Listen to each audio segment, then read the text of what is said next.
let all our neighbors know that we shall join with them to oppose aggression or subversion anywhere in the Americas. And let every other power know that this hemisphere intends to remain the master of its own house.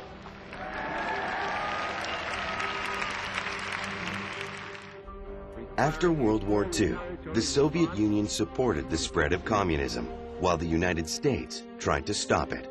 This led to a conflict called the Cold War, in which the two superpowers vied for political and military advantage around the world. When John F. Kennedy became President of the United States in 1961, he launched an aggressive military policy by producing more nuclear weapons and increasing defense spending. Kennedy also pushed programs aimed at turning other countries away from communism. He created the Peace Corps, sending volunteer workers to third world countries to help people there develop technology, education, and health services. Castro is only the beginning of our difficulties. When Kennedy took office, relations between the United States and the Soviet Union were poor, but they were about to get worse. The first crisis came with the Bay of Pigs invasion on April 16, 1961. That day, a group of Cuban exiles invaded Cuba, where communist Fidel Castro was in power. The attack failed, but it soon became known that the American government had supported the exiles. That angered Soviet leader Nikita Khrushchev. Tensions continued to grow when in August 1961, the Soviets began building the Berlin Wall, which separated communist East Berlin and democratic West Berlin. After the Bay of Pigs, Khrushchev increased Soviet support to Cuba.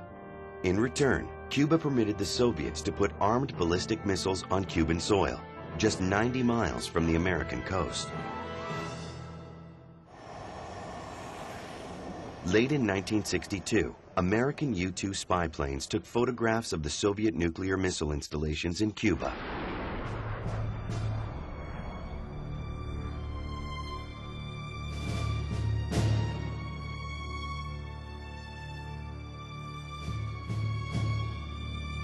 We now know that the Soviet Union has decided to transform Cuba into a base for communist aggression, into a base for putting all of the Americas under the nuclear gun. Kennedy knew that a standoff with the Soviet Union could have a disastrous ending. He also knew that quick, decisive actions would show Khrushchev that the United States was strong. On October 22, 1962, Kennedy addressed the nation. Good evening, my fellow citizens. This government, as promised, has maintained the closest surveillance of the Soviet military buildup on the island of Cuba. Within the past week, unmistakable evidence has established the fact that a series of offensive missile sites is now in preparation on that imprisoned island. The purpose of these bases can be none other than to provide a nuclear strike capability against the Western Hemisphere. To halt this offensive buildup, a strict quarantine on all offensive military equipment under shipment to Cuba is being initiated. All ships of any kind bound for Cuba, from whatever nation or port, where they're found to contain cargoes of offensive weapons, be turned back. I call upon Chairman Khrushchev to halt and eliminate this clandestine, reckless, and provocative threat to world peace and to stable relations between our two nations. A blockade carried out by the U.S. Navy was put into action. People around the world waited as American ships patrolled the seas for approaching Soviet vessels. As the Soviet ships neared the blockade, it was one of the tensest periods of the Cold War. But what the public did not know was that Khrushchev had secretly sent 4 Soviet submarines armed with nuclear torpedoes toward Cuba. The submarine captains had orders to defend themselves against any aggression. If attacked, they had permission to retaliate with nuclear weapons. Our submarine was armed with 22 torpedoes, one of which was a nuclear torpedo.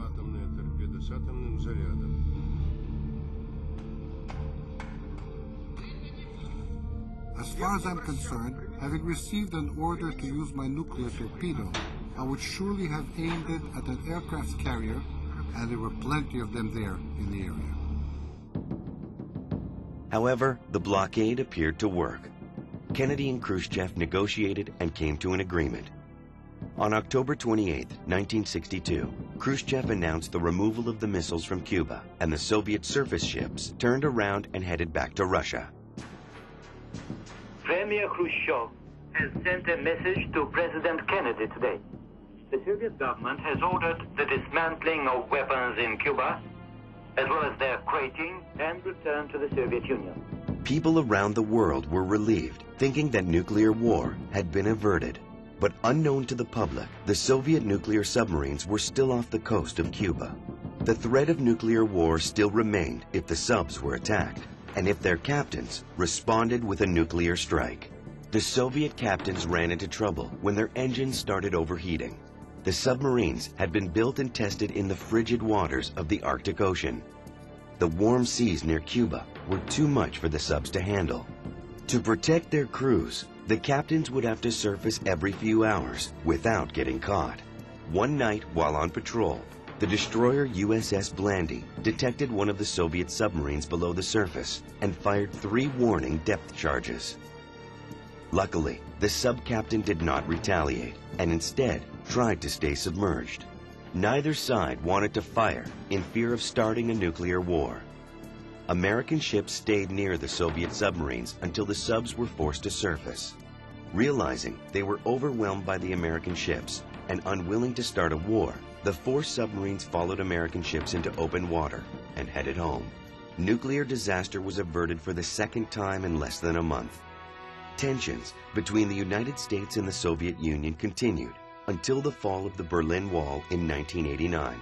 But the Cuban Missile Crisis was one of the most nerve-wracking events of the Cold War.